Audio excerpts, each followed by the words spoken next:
अब हम देख रहे हैं limits.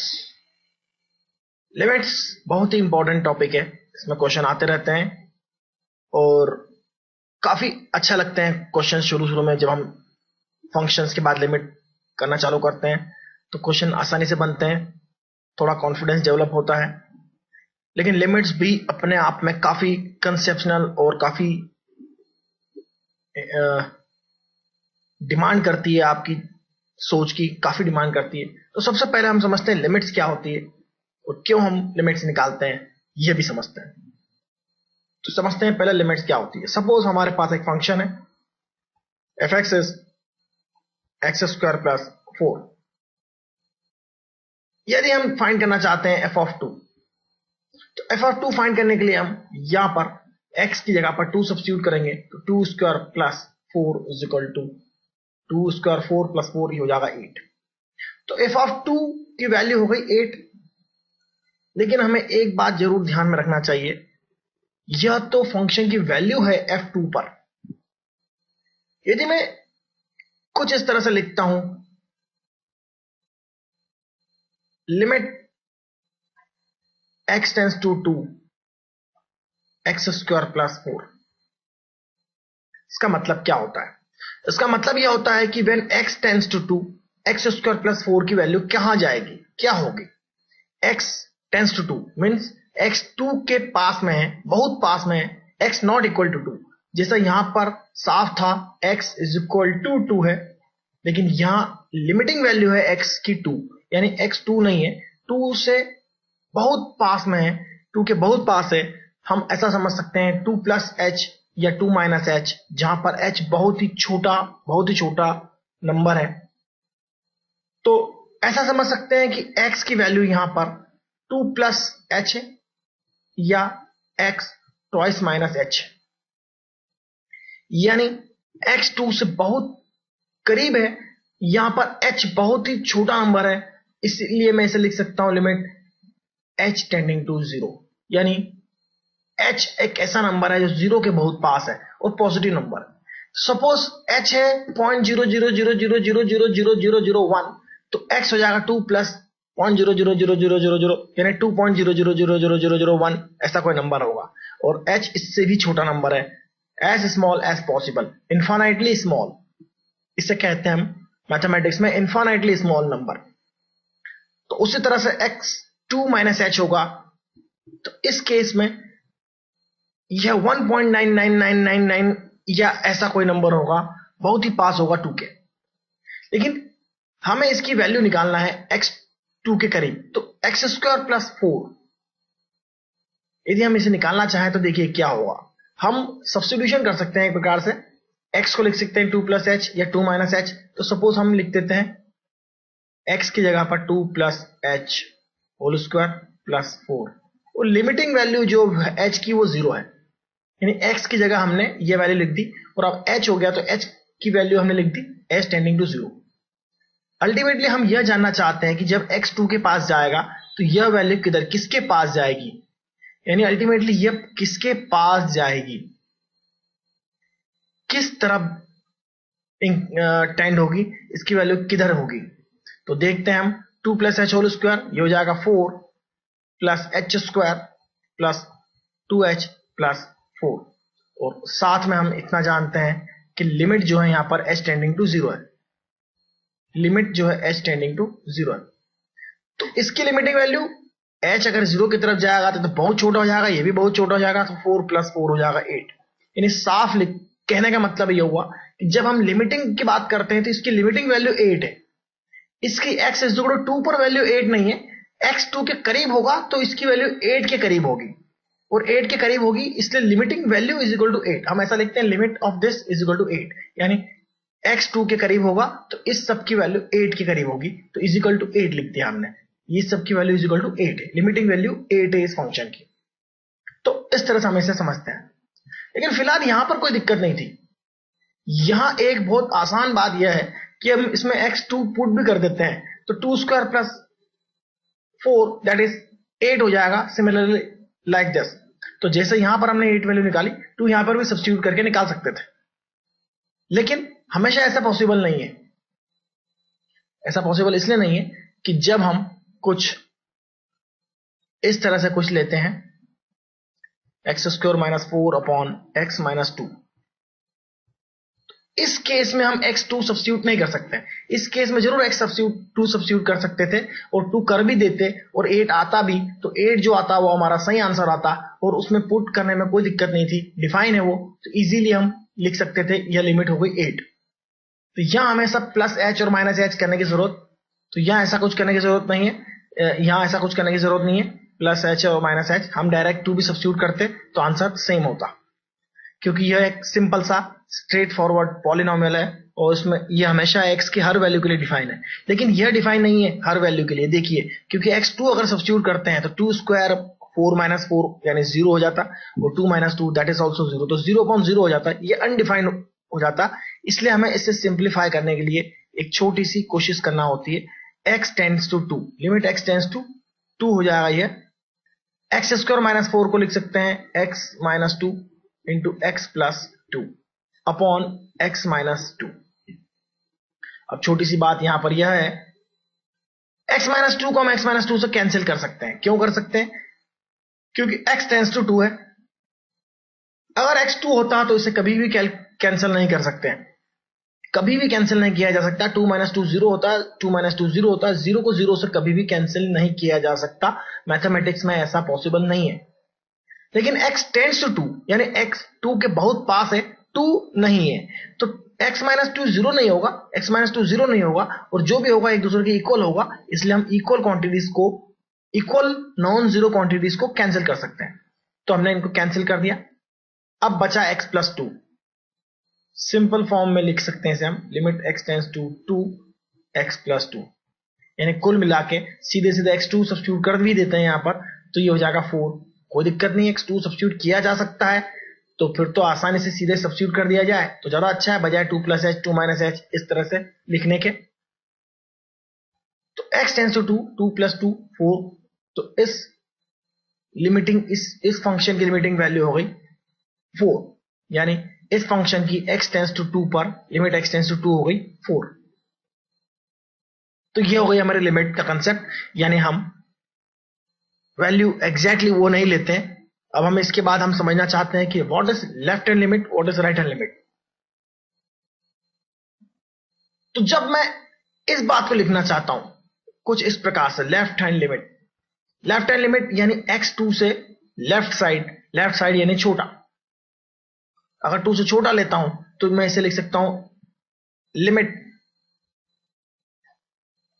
x tends to 2 negative. Negative का एक सिंबॉलिक मतलब है कि लेफ्ट हैंड लिमिट यानी 2 से छोटा है, x टेंड्स टू 2 नेगेटिव, यानी इसका मतलब यह हुआ कि x लेफ्ट साइड से 2 की तरफ जा रहा है, यानी x है 1.9999 समथिंग, ऐसा कुछ नंबर है जो 2 से बहुत करीब है लेकिन 2 से छोटा है। तो हम इसकी लिमिटिंग वैल्यू कुछ इस प्रकार से लिख सकते हैं। तो ये तो लेफ्ट हैंड लिमिट लिखने का तरीका हो गया। लेफ्ट हैंड लिमिट हम इस तरह से लिखते हैं, तो ये हो गया LHL at 2, LHL at x equal to 2, x equal to 2 पर left hand limit.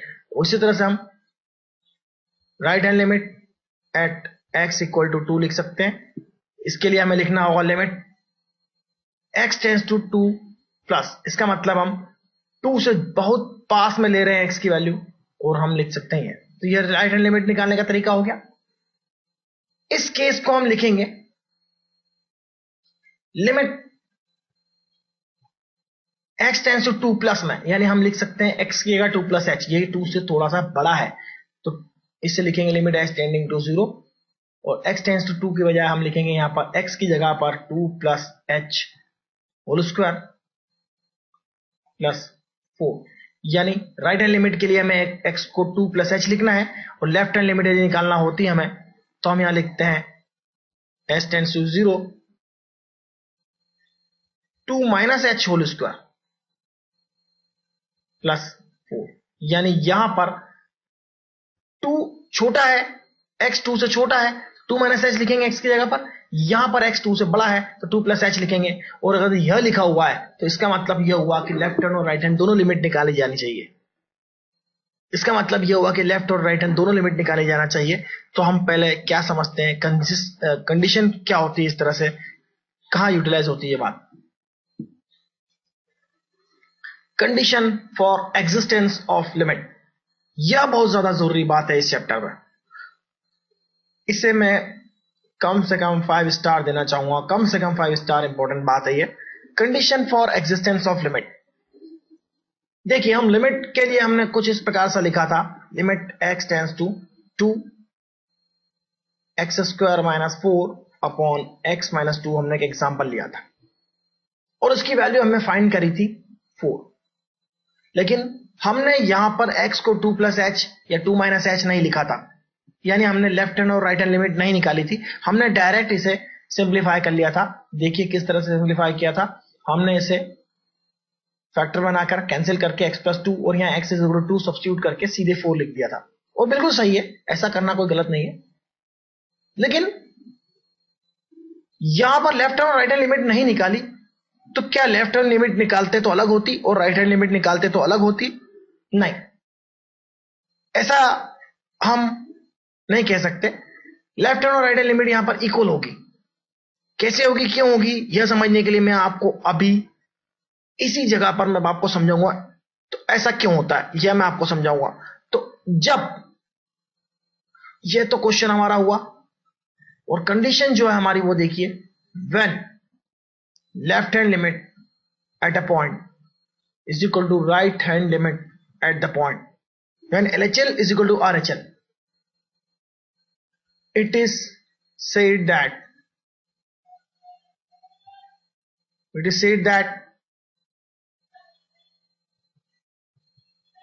limit exists at the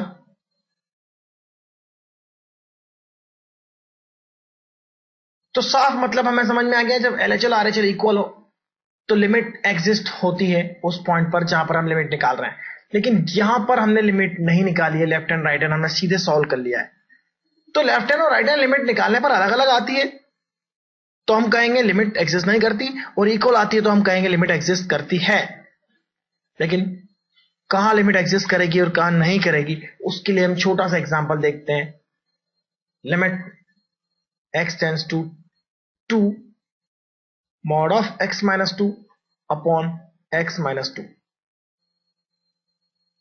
अब यदि मैं यहां पर इस तरह से लिखकर लिमिट निकालने की कोशिश करता हूं, x2 सब्स्टिट्यूट नहीं कर सकता हूं और नहीं यहां पर मैं इसे कैंसिल आउट कर सकता हूं। मुझे यहां पर लिमिट निकालने के लिए सबसे पहले लेफ्ट हैंड लिमिट निकालना चाहिए। लेफ्ट हैंड लिमिट हो जाएगी limit x tends to 2 negative, यानी x2 से थोड़ा सा छोटा लेना है मुझे, ये मॉडुलस x माइनस 2 और x माइनस 2 लिया हमने। यहां पर हम x को लिखेंगे 2 माइनस एच और लिमिट हो जाएगी h टेंडिंग टू 0, यानी x को लिख रहे हैं हम यहां पर 2 माइनस एच। x की जगह पर 2 माइनस एच लिखेंगे। देखिए क्या होगा, 2 minus H minus 2 upon 2 minus H minus 2, 2 से 2 कैंसिल हो जाएगा, 2 से 2 कैंसिल हो जाएगा और यहां बचेगा मॉड ऑफ माइनस एच, तो ये हो जाएगा limit h tending to 0, mod of minus h हो जाएगा h पॉजिटिव h और यहां बचेगा नेगेटिव h क्योंकि माइनस h है यहां पर।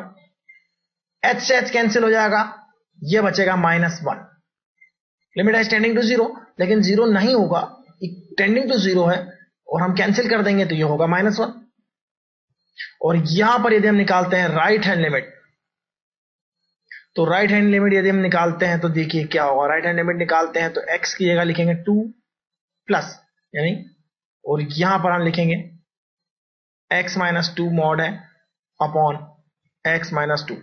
तो राइट हैंड लिमिट निकालने के लिए हमें x की जगह पर लिखना पड़ेगा 2 प्लस एच, x की जगह पर 2 प्लस एच और जहां लिमिट x टेंडिंग टू 2 है, अगर x 2 की तरफ जाएगा तो h तो ऑब्वियसली 0 की तरफ जाएगा। अगर h 2 के पास में होगा तो h 0 के पास में होगा।